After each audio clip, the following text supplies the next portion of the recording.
Welcome to Stuff You Should Know, a production of iHeartRadio.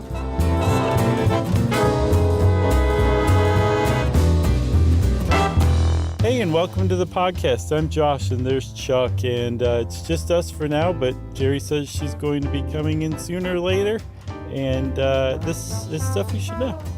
Yeah, Jerry will come in probably in our most intense point when we're talking to each other, and you guys won't hear this, but we'll hear like just full Jerry, full volume. We'll hear ourselves echoing because Jerry doesn't like headphones. You guys recording? What's going on? So yeah, when that point comes, we'll probably edit it out. Who knows? Even if we don't want to edit it out, Jerry might anyway. I saw Jerry yesterday. Our daughters go to school together now, which the public at large doesn't know, which is kind of fun. Mm-hmm. And saw her at pickup for the first time this year. What kind of pickup does she have? S10. Oh, really? She has a Cybertruck. Right. That's our Jerry, Cybertruck and visor sunglasses. No, not at the pickup, but at, kid pickup. I got you. I got you. Yeah. It's fun. It could have gone either way, and I went the wrong way. Yeah. So speaking of Jerry, Chuck, there's a lake high up in the Indian Himalayas. It is extremely remote. It's extremely high up, and it's part of a mountain called Trisol, one of the highest mountains in India. Mm-hmm. And this lake is in a very desolate, very remote area. Essentially, if you look at a picture of it, did you see that picture? Heck yeah. It's nuts. It's a lake that's at the edge of a cliff at the bottom of another cliff way high above, like a ridge. It's just looking at that picture, I'm like, I would fall off there so hard. I would definitely die there. And it turns out that if I did die there, it would be part of a long-standing tradition. That's right. You were speaking of Roopkund Lake, Roopkund. Mm-hmm. You mentioned it's high. It's about 3 times as high as Denver, Colorado. Yeah. You mentioned remote, and you mentioned being in good company if you died there, because Roopkund Lake is well known for being the lake of bones. Yeah. Apparently, locally, it's called Skeleton Lake. Yeah. And like I said, it's remote. The nearest village is a village called Wan. It's a group of traditional houses, I read, and that's about it. And the people who live there apparently take it upon themselves to help out strangers and travelers who find themselves in a bad way, which is pretty nice. But Wan is only 19 miles down, about 30 kilometers in the valley below Roopkund, which, 19 miles, that's a little bit of a far piece, but it takes 3 to 5 days to get from Wan to Lake Roopkund because the path is just so treacherous up the mountain. Yeah, it is tough to get there. And again, that 3 times higher than Denver, the altitude is rough. Mm-hmm. Roopkund technically is called a tarn, which is an old Norse word for pool. But it's a glacial lake. And if you've ever been to a glacial lake, like I have, and maybe you have you ever been to a glacial lake? I haven't. They're beautiful. They're really, really clear. That water, you can most times, see right down to the bottom of that lake. You wouldn't have to look far in this case because this is a pretty small one, only about 10 feet deep. At its widest point, it's about 130 feet wide. And save August and September, that thing is basically frozen solid. And all of those, which is kind of great in a way, as far as an archaeological site goes, because all of the skeletons are really well preserved because they're frozen, 10/12 of the year. 10/12? Yeah, 10/12. You nailed it. 5/6? Yeah, exactly. 2.5 thirds. Oh, boy. So when that snow and ice melts, though, those skeletons, like you said, are revealed. And it's not like there's a couple of skeletons laying around. They've estimated, and these are scientists and researchers who've studied this area, that there's up to 800 individual skeletons in this tiny little lake and scattered around the shores of the lake. Man. It's a lot of dead people. And no one knows who these people are or how they got there. It's a genuine historic mystery. One of my favorite historic mysteries of all time. It's the mystery of the skeletons at Roopkund Lake. Where did you hear about this first? It was a New Yorker article by Douglas Preston that I went back and reread. I'm like, man, this is so good. It's called Skeletons at the Lake. And he goes off on a bunch of other tangents, too. It gets really into like evolutionary genetics and all that, because that's applied to this particular topic, but he discourses on it way more deeply. It's a really cool article. It's definitely worth reading. Awesome.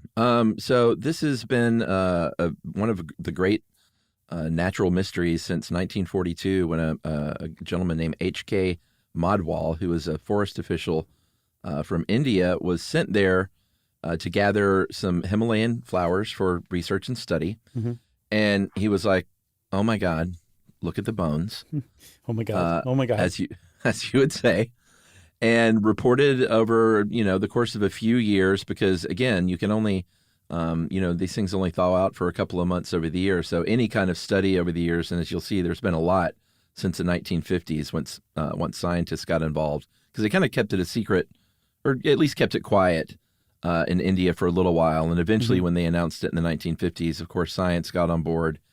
But they've got a pretty narrow window to go and actually collect and study this stuff, like I mentioned, between August and September generally. And it seems like 1956, a couple of weeks in September there was when a lot of that initial collection took place, right? Yeah, there were 3 different expeditions that arrived at the lake in a 2-week period in September 1956. And I saw that I guess some of them were unsuccessful, but at least one gathered some artifacts and some remains and took them back to the Anthropological Survey of India in Kolkata, which used to be called Calcutta. What did they find? They found dozens of leather slippers. Okay. The remains of parasols made of bamboo and birch. Fancy. They found a lot of rings. They found the remnants of some musical instruments. It's a party. Yeah, and then really importantly, crucially, as we'll find, bangles, like those bracelets that your grandmother who really loves gin wears that clink around all the time.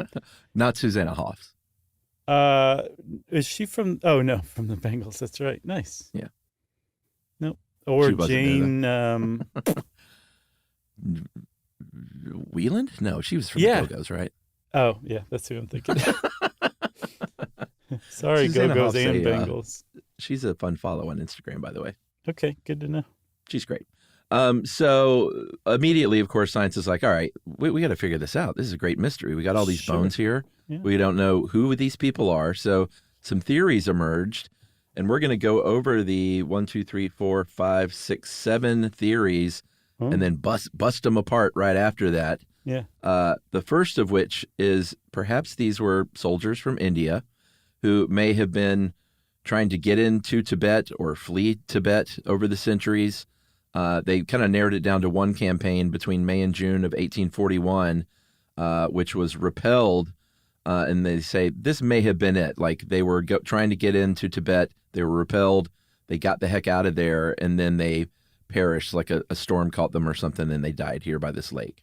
Yeah, because here's the thing. You have to account for a big group of people who all died simultaneously, it seems, around this lake, right? So like a big troop of soldiers would certainly fit that bill. And then another kind of soldiers. So when this was discovered by H.K. Madhwal in 1942, World War II was in full swing. And as far as I know, India was still administered by the British government. So the people running the show in India, the Brits running the show in India, were really concerned about a land invasion of India by the Japanese in particular. So they worried that what they had stumbled upon was an unsuccessful Japanese invasion of India, which I think is one of the reasons why they kept it quiet for years. Okay. Well, that makes perfect sense, actually. Sure. Because I wondered about that. Another theory that popped up was maybe these were just traders. They were Tibetans on the Silk Road, maybe another trade route that we don't know about yet. Mm-hmm. Yeah. Or maybe they were just villagers who lived nearby and died of an epidemic. And they, if you die of some nasty plague or disease, you don't bury everybody right there where you're living. You kind of take them away a bit, and maybe that's what that was. Right. Another theory is, well, there's a bunch of different spots, sacred spots around India where you would ritually take your own life, either out of self-sacrifice or as an act of devotion to one of the Hindu gods. And they're like, well, maybe Roopkund Lake is one of these lesser known spots for ritual suicide, and that's what happened to all these people. Yeah, that's a pretty good one. What else?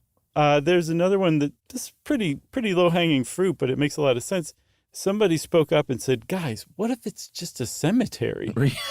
Yeah. That would explain all the dead people, don't you think? And everyone was like, oh, God, Phil, Jesus, every time. Yeah, you get us every time, Phil. You can really see through the clutter. You know what Phil's nickname is? What? Low-hanging fruit Phil. That's a great name. And then finally, after everyone, kicked Phil out of the office and told him to go get everyone coffee, they said, Phil's kind of onto something. But also, what if it's not like a cemetery per se, but it was just people, it's now a cemetery because they were victims of a landslide or something, and that's just where they are now. Yeah, it's possible. So the problem is that none of these theories really fully fit the evidence that they found at the lake so far, right? Yeah. Soldiers, whether they're Japanese, Indian, or any kind, they don't make any sense because none of the artifacts recovered at the lake were weapons. They found a single spearhead made of iron, but of all the artifacts they found, that was the only thing that could remotely be used as a weapon at the lake. So if there's a bunch of soldiers there that died suddenly, their weapons wouldn't have evaporated over time. You'd find something. And then similarly, the Japanese soldiers in particular, that theory held zero water because there had been an earlier unofficial sighting by a British climber named T.G. Longstuff, if you can believe that. Yeah. He saw them first in 1907 as far as Europeans go. And so they couldn't possibly have been there because of World War II. That reminds me of the old joke from Rodney Dangerfield in Back to School. What? Would you come over and help me straighten out my Longfellow? Yeah, man, what a great movie. Yeah. I haven't seen that in a long time. I saw that in the theaters. Did you really? I totally did. Don't know if I would have been allowed to. Is that rated R? That probably wasn't rated R, was it? I could see it rated R. My mom took me, if I'm not mistaken. Oh, that's sweet. Yeah. I love it. The triple Lindy. Thanks, Mom. Yeah. There's one other thing that kind of rules out an idea because of the lack of weapons. One of the other theories is that this is a group of victims of some sort of attack. Somebody raised the idea of the Thuggees. You remember them, the secret cult of bandits in India that may or may not have existed, like Jerry. But they're like, no, somebody would have dropped their weapons way more than just one iron spear had these people been victims of murder. So the soldiers, the violence at the hands of other humans, that just doesn't really hold up. Doesn't hold up. Silk Road trader, first of all, was not along the Silk Road. That was pretty easy to rule out. Big one. But then there were, of course, they earlier had said, well, yeah, but maybe it's something like the Silk Road, just a trade route we didn't know about. They looked and looked. They couldn't find any traces of a trade route where they were. And also it was, again, so rural, so high up there. They just don't think that was a likely candidate to be any kind of normal route. Yeah, the trader's theory was proposed by the other Phil, Fact Phil. Because anytime he opened his mouth, everybody'd say, Fact Phil, come on. Yeah. Can we get away with fact these days? I think so. Things have gotten way more risque. All the kids sing about being high all the time. That's true. What else, man? Well, the epidemic one sounded pretty good to me, but they actually can examine those bones forensically and, kind of tell whether that's true or not pretty definitively. So they did that. They were like, no, everyone here seemed like they were doing pretty well. Yeah. No signs of disease. So that also kind of rules out the cemetery and burial ground, along with the fact that there were no babies there. There were no children's remains found. If it was a cemetery, you'd probably find some of that stuff. Yeah, so I saw both. A lot of people very confidently say that there were babies and children found. Oh, And really? yes, I also saw that other people have said there are no babies or children found. So that's not definitive. I'm not 100% certain of that. But just the fact that these people, their age range was like 18 to 35, and there weren't any very old people, at least, found among the remains, suggests that it wasn't a cemetery too. So the idea is like none of these initial theories panned out. They all got shot down, boop, boop, boop, one after the other. But we're still left with this huge question, a cliffhanger question, if you ask me. What is the reason that these skeletons ended up, as many as 800 dead people, at this tiny little lake, 16,500 feet, more than 5,000 meters in the Indian Himalayas? Should we take a break, or are you just setting me up for something? Let's take a break. All right, we'll be right back.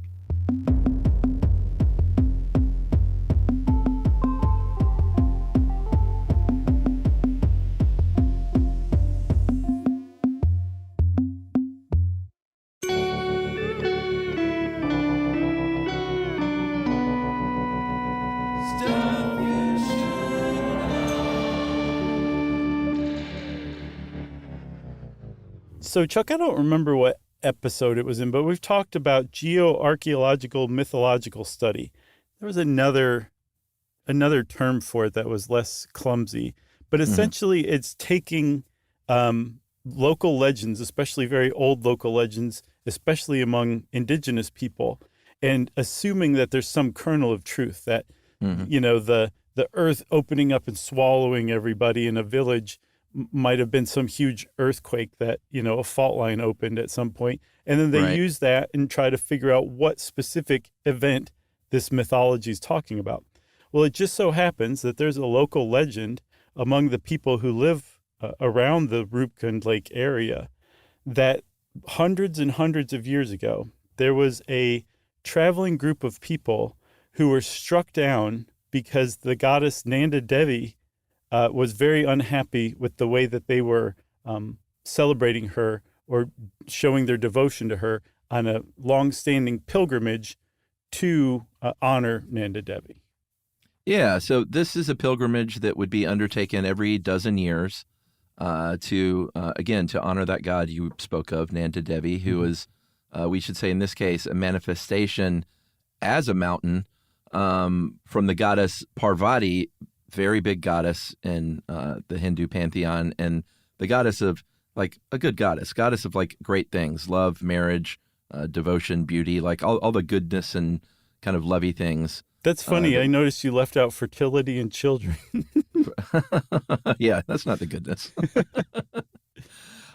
So Parvati, again, can embody a lot of different forms. In this case, it was a mountain. And so this pilgrimage would take place every 12 years, and Roopkund is on that route, one of 19 stops. And the last stop on the way to the final destination, which is, a mountain called Roopkund. It's another glacial lake on the other side of that really treacherous cliff that's above Roopkund. Okay, so this is the final lake before, or the penultimate lake before the final lake. Right. And so this pilgrimage, like, this exists. There's one coming up in 2026 where people who just haven't undertaken it before travel this incredibly dangerous, they consider it's the most dangerous pilgrimage in the Hindu religion. And a lot of them do it barefoot over the course of about 3 weeks. And when they get to Roopkund, the second to last stop, and they continue on up this very treacherous, scary ridge, barefoot, at 16,000 feet in elevation, they go down another 1,000 feet to Roopkund, where they release a ram that they've carried with them. And then the ram is believed to carry Nanda Devi onward to the home of Lord Shiva, her consort, who lives just higher up in the mountain. And then everybody turns around and goes back down the mountain the way they came. So we know this pilgrimage actually does exist. It's called the Nanda Devi Raj Yatra. And this local legend says that hundreds of years ago, a king and a queen, King Yasadwal and Queen Balampa, who were rulers of Kannauj, which is still around, they undertook this pilgrimage, but they weren't taking it seriously enough, and bad things happened to them. Well, yeah, earlier when I mentioned like sounds like a party with the parasols and the musical instruments and stuff, that's exactly what the theory holds, is that they brought along some singers and dancers on this pilgrimage. They were having a good time, and Nanda Devi was not too fond of this approach, did not like this atmosphere, and so rained hell upon them via giant hailstones and killed everybody. And that is what that large traveling party was people that were killed by a hailstorm as a sort of revenge from a god who didn't appreciate how this pilgrimage, the lack of solemnity for this pilgrimage. Right. So this is a local legend that's been around for a very long time. And when the team of archaeologists who conducted a study in 2004, I think this was the first actual like big study done on what the heck was going on at Roopkund Lake. When they looked into this local lore, they're like, actually, a lot of the evidence supports this legend. Yeah. So they started kind of really digging into it a little more. And they found that the age range, I think I said, of the people involved were between 18 and 35. Yeah. So there weren't any kids, at least from what the sample they took was, and there weren't any old people. So you could say, all right, well, this is possibly a royal entourage. It would account for it. The thing that really kind of gives that away is it was evenly split pretty much between male and female.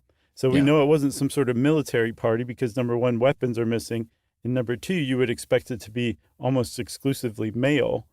And then the skulls that they sampled bore signs of trauma, like massive trauma to the skulls that were unhealed, which would strongly support the idea that this person was killed by a hailstone and died basically instantly. Yeah, that was one part of the skull. There were some other skulls, or I guess some other findings on those skulls that showed indentations in the same place along the forehead. And if you have an assistant, a local porter that's like carrying a bunch of heavy stuff, a lot of times they'll carry things on their backs, but have a strap attached to that thing that goes around their forehead. And if you've been doing that for long enough, like they would have been, then they might have these, indentations in the same place. So everything is sort of lining up here. They also carbon dated the bones between 800 and 900 CE, which would have fit the timeline. So Phil is getting pretty excited at this point. That's right. There was another there's another piece of really solid circumstantial evidence that supported the legend. Remember, they found a bunch of bangles and the remains of parasols. Well, even still today, Nanda Devi devotees who follow the Nanda Devi Raj Yatra, the pilgrimage, I know. Nice work. They travel with brightly adorned parasols and they wear bangles as part of their devotion to Nanda Devi. And they found a lot of parasols, a lot of bangles. So it also really strongly suggests that this was a group of pilgrims who were struck down around the time that this local legend says this king and queen's party was struck down on their pilgrimage. All right. So you got all this evidence. It all seems to fit. There was an analysis in 2004 that I think you said that was one of the first big studies. And a archaeologist named Tom Higham from Oxford University said, you know what? I think this is what happened, you guys. It all fits. And we do like to follow the lead of the local folklore because that can often yield, clues or hints to a direction. And we think their direction's right. We think hailstorms happen around here in the Himalayas. It's very likely that this is probably what happened. Nearby, there have been hailstorms that have killed hundreds of people and thousands of livestock with extremely large hail. So we think, and those were people who could have sheltered even. So they were like, all right, I think this is it, guys. Let's shut down the science department. Yeah, the incident you're talking about happened in 1888. It killed 230 people. And so you can imagine if these people could run for shelter and 230 of them still died, a group of hundreds of people on a pilgrimage who had no shelter would have stood zero chance to giant hailstones that would rain down upon them. So the theory is that these people were killed in a single mass death event. They were unlucky enough to get caught out in a sudden unexpected hailstorm, and the people in the royal party, the royal entourage, and their porters were all killed. The thing that they weren't quite clear on is whether they were all killed at the lake or higher up on the ridge that leads to Roopkund. And then eventually their bodies were deposited by rock slides down to the lake. Not 100% clear on that, but it didn't matter. They felt like they had solved the mystery finally of what all these skeletons were doing at Roopkund. All right, well, let's take our second break here, and we'll come back because the story's not over, you guys. And we're going to talk about what happened right after this.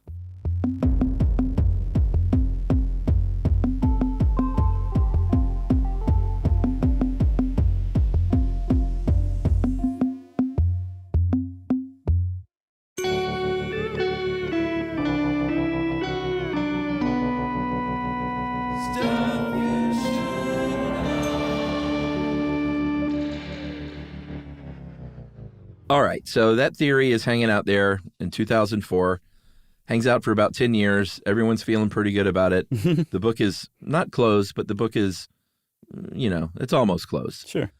And then in 2014, I guess it was Phil, said, maybe we should take another look at these samples, everybody. This is low-hanging fruit, Phil. Yeah, like things have come a long way in the 10 years in science, so maybe we could glean something.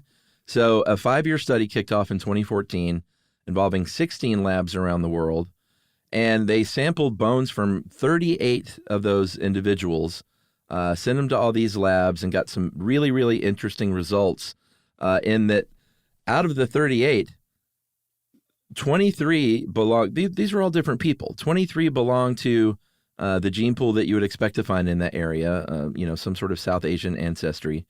14 of them had 0 South Asian DNA, appeared to come from the Mediterranean, and then there was this one lone person from a third genetic group, maybe Han Chinese, some sort of East Asian ancestry, and they're like, who's this guy? First of all, why are these people not all the same people? Right. Because we can go ahead and throw that theory out the window, the first theory, because they would have all been the same, from the same ancestry. Mm-hmm. So, why are they from 3 different groups, and why is there that one weirdo just hanging out there by himself? But also, so you could reasonably see a Han Chinese person eventually making their way over to India via Tibet. The biggest mystery was what the heck a group of people from the Mediterranean were doing all the way up in the Indian Himalayas at some point. Yeah. Did not fit. No, it didn't. And so these results were quite astounding, as you can imagine. But you said, I think, 16 different labs were conducting different kinds of tests. And the other labs' tests came in and supported what they had found about the genetic makeup, the ancestry of those groups. One of the things that they found was that the diets among the different groups were different, and they actually matched the ancestry that the genetic testing had revealed. So like the people from the Mediterranean showed that they were raised on wheat and barley and rice, which fits a Mediterranean diet. The people of South Asian ancestry showed that they had eaten a lot of millet, which fits their ancestry as well. So it was clear that these findings were true. Like this wasn't just some weird random anomaly. Yeah, for sure. But it's like the mystery is just deepened at this point. Yeah. They tried to find, as far as how the Mediterranean people got there. They looked at other folklore and literature that was like, can we find anything in here where they're writing about either someone from the Mediterranean or a group that was just different and exotic and maybe could have been Mediterranean? Mm-hmm. They basically struck out on that front. So the mystery is deeper at this point until we get to our final, I guess, greatest reveal. When the study revealed that the skeletons not only were different people from different ancestry, but within those groups even, they came from different eras. Yep. So remember I said that they were originally trying to account for a single mass death event that accounted for all of the dead people. The assumption was they'd all died at once. So not only were these mystery people from the Mediterranean part of this group, the groups of people that they studied had died 1,000 years apart, as a matter of fact. So they had separated them into 3 groups based on their genetic ancestry. Roopkund A were the members with South Asian ancestry, the people who you'd expect to be there. Roopkund B were the Mediterranean people. and they looked at their genetic profile, and they said that the closest genetic profile around today are people who live on Crete, which is an island south of Greece in the middle of the Mediterranean. They said, we're not saying that these people were from Crete, but that's the closest profile we can find to the people who are dead up on Roopkund Lake, right? Yeah. Those people died in the 18th century is the best guess they have based on the carbon dating. The people from Roopkund A, they died between the 7th and the 10th centuries, and the people in that group didn't even seem to die at the same time. That's right. But the group A that perished sometime between the 7th and 10th centuries does support, if you go back to that original local legend of King Yazdawal and Queen Balampa. Boy, I love seeing Queen Balampa. Mm-hmm. That's a good one. Mm-hmm. It does fit with that timeline. But within that group, like you said, they seem to have died in two separate eras, separated by a couple of hundred years. So it may not have been one, I guess it could have been just a smaller royal group.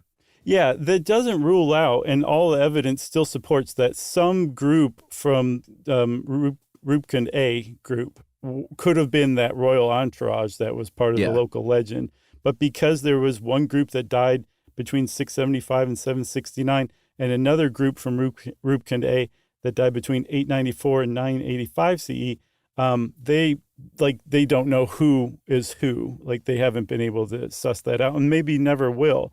But this mystery just keeps getting more and more bizarre. You have a group of mystery people who shouldn't be there. You have the fact that different separate mass death events happened at least 3 times over the course of 1,000 years.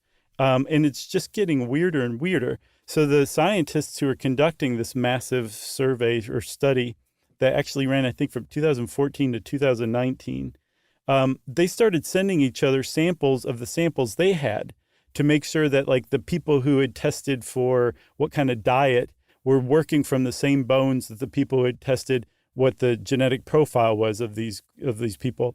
And it all came back the same. Like, there was no mix up with the bone powder that was sent to the different labs. They were all working from the same samples. And so these findings were correct. It just deepened this mystery, and it completely upended what had, like you said, previously been thought of as a solved mystery generally. Yeah. I love the idea of the one rando Chinese person, because it sort of jibes with, with just history, how there could be one person that ends up with another group of people from another place and like kind of stays with them. Have you watched the new Shogun series? No, but didn't it just rack up at the Emmys? It did, and I don't know why it didn't get on my radar too much, but after the Emmys, I was kind of like, oh, you know what, maybe I should check this out, because I love feudal Japan, and all of that stuff is just the aesthetic of it, and the story, like, it's just a part of history that I think is super cool. So I started watching it. I'm like 4 episodes in, and it's awesome. And the whole notion here is there's this British guy that ends up in Japan, like maybe the first British guy in Japan, and is sort of in a way taken in by these people. So it's those things happen in history where you would get this just kind of single person all of a sudden ends up on another side of the world because they discovered some new route with their ship, and all of a sudden they're like, all right, well, I guess I live here now. Is the British guy played by Matt Damon again? No. Did he reprise his role? But that was a different movie. No, nor was it Richard Chamberlain. So is this also based on James Clavell's Shogun? It is, yeah. It's the original story from that, but it's really, really good. If you're into that kind of thing, I think you would like it. Okay, I'll check it out. We should also say that the lone Han Chinese person made up Roopkund Group C. They had their own group. Yeah, group of one, like Phil. Well, there's 2 Phils, but one's liked and the other's disliked. Actually, they're both kind of disliked, but one's really disliked overtly. Yeah, he's definitely in his own group. So this whole thing, like, this mystery is not solved. This is still ongoing. What we've described and spoken about is the state of the current understanding or the state of the current questions about what's going on up at Roopkund Lake or what went on. And so it leads to the question, like, are we ever going to be able to solve this? And the answer to that is there's a good possibility we will, because if you think back, this 2014 to 19 study was working with the bone powder from just 38 individuals. Yeah. And there's as many as 800 individuals up there. So this is a really small sample. So as we start like analyzing more and more of the skeletons, who knows what weird data we're going to get back. Yeah, for sure. One of the problems with research at this spot, well, there's a few, but one of them is, it became, of course, a popular hiking trek for like commercial hiking trips. And over the decades, climbers would go in there and, if you look up this lake, and you'll definitely see bones that are arranged in like cairns and like, clearly put together by the hand of a person much, much later. And so they're rearranging things, taking things a lot of them with them, bones. like taking bones and looting artifacts and things like that. But what happens when you rearrange stuff like that, like a numbskull, it takes away the context. Who knows if the original we don't even know what the original context would have been, or if that even would have yielded anything. But we know it's not going to yield anything now because there's bones arranged, like arm wrestling each other and playing football and stuff. Yeah. Well, not, but over the top. One of them's wearing leg warmers on his arm bone. Yeah. Without context, took you a second, huh? Without context, that means traditional archaeology is sidelined, right? They can't help out at this point. I mean, they can to an extent, but like where they really swoop in and start interpreting things correctly is with context, and without context, their hands are tied largely. But luckily, as we've seen, there's molecular biology, there's evolutionary genetics, there's a lot of other tools in the toolbox, which is constantly expanding, that we can use to analyze stuff and make pretty good guesses from, the bones themselves, not necessarily just how they were arranged. Because like you said, there may have never been any kind of real context. There's a lot of rock slides in the area. There was one as recent as 2005 that revealed a new body that hadn't been found before. So it's possible that these bodies were moved down the mountain over the course of 1,000 years, maybe even longer. Yeah. So it's possible that we wouldn't have had any context anyway, and it's not just a bunch of jerky mountain climbers who were messing with the bones in the 10 years that you could hike past Roopkund Lake. Yeah, my money is on that first theory for some of them, that entourage, because that definitely explains a lot of the stuff, the parasols and the bangles and the musical instruments and stuff. And then I think the rock slide thing definitely plays a part, because a lot of bones could have just, collected down there over the centuries. I don't know. This one doesn't seem to me like there's going to be a single definitive explanation, but a combination of explanations. Yeah, totally. I mean, and there's so many ways to die up there, like not just hailstones or rock slides, but also just plain old blizzards. Getting lost in a blizzard and succumbing to the elements is really easy up there. I mean, there's just a lot of ways to die. And so, it could be group after group. A lot of them on this pilgrimage that just died over the years in this one particular spot. It's just that dangerous.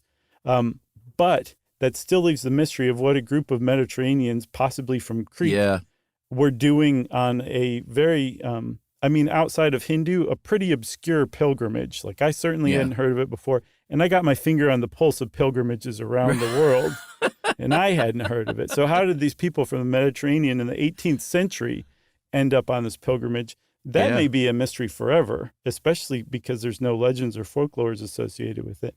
But I think a lot of the questions are going to be unlocked because, luckily, since the lake itself is frozen over 10 months of the year, a lot of the bodies or skeletons or remains are preserved at the bottom of this lake. Because even when it's the lake's melted, it's really cold and you don't want to go in it.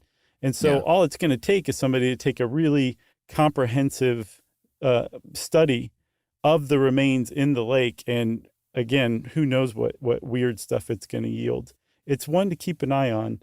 And I love this mystery. To me, it being answered is preferable to it remaining a mystery, which is kind of like the opposite of how a lot of unsolved mysteries are, especially historic mysteries.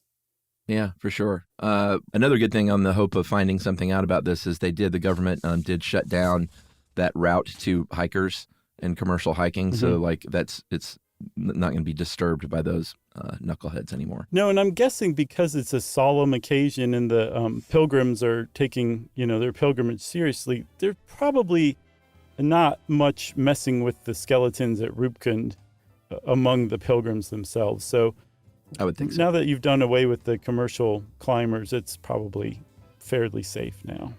Yeah, agreed. Okay, you got anything else about Roopkund Lake and the mystery of the skeletons there? Nothing else. I don't either. Hopefully you guys enjoyed this as much as I have. And since I said that, of course it's time for listener mail. This is just a very sweet, appreciative email. It's a little long, but it's a good episode for this one. Sure. Hey guys, for the sake of brevity, I'll jump straight in. My name is Samantha. I'm from Saskatchewan in Canada, and today's my 30th birthday. Earlier this year, I made a list of individuals who, through their work, have greatly impacted my worldview, and my goal was to write to the top 30 people who have influenced my mindset, and you guys are on that list. Neat. My spouse and I actually only religiously consume your content for about a month out of the entire year during our road trips. You're the voices in our car and have been for years now. You've explained the Grand Canyon as we drive through Las Vegas, how tsunamis work, as we wind down the West Coast, and how dopamine works as we drive to Cedar Point Amusement Park. Yeah. It's an odd thing. I've almost come to associate your voices with my favorite weeks of the year that I look forward to, and I simply want to say thanks for contributing to those memories in an indirect way. That's awesome. One comment I made, and you're about to love this part, Josh, because you look pretty good in this next part. Oh, okay. Sit up. One comment I made to my spouse during our most recent road trip to BC this summer was how you two speak to each other. The complete respect and appreciation for each other's personal moments. I cannot for the life of me remember the exact details, but Chuck made some mention in one of the episodes about being able to relate to a difficult family environment when growing up, and the feedback given by Josh was in two parts. First, to thank him for sharing that, and to apologize that he went through that as a kid, and then to go on to provide commentary and move the episode forward. That was one of the many examples of you both being stellar, wholesome human beings, and I hope the people in your life tell you this often. If your audience can see this trait during the episodes, I cannot imagine how much more compassionate and empathetic you are in everyday life. Well, we may be more so on the show, actually. We're not that great. To leave one final sentiment, though, guys, if you ever have days where you grapple with your purpose, question whether what you're doing has made an impact, or feel the desire to know that what you do carries meaning, please know that you have done that for at least one person. For that, I cannot thank you enough. Samantha Kitzel. Kitzel? With a Z. Oh, really? Even better. Uh-huh. Samantha, thank you so much for that. We can't tell you how much we appreciate you for writing that to us. That means a lot, especially the part about me. And happy birthday. And also, hello to your spouse. And we look forward to the next road trip. Yeah, be safe on your travels. Have fun. And yes, happy birthday. And if you want to be like Samantha and get in touch with us, you can do that. You can send it via email to stuffpodcast@iheartradio.com. Stuff You Should Know is a production of iHeartRadio. For more podcasts from iHeartRadio, visit the iHeartRadio app, Apple Podcasts, or wherever you listen to your favorite shows.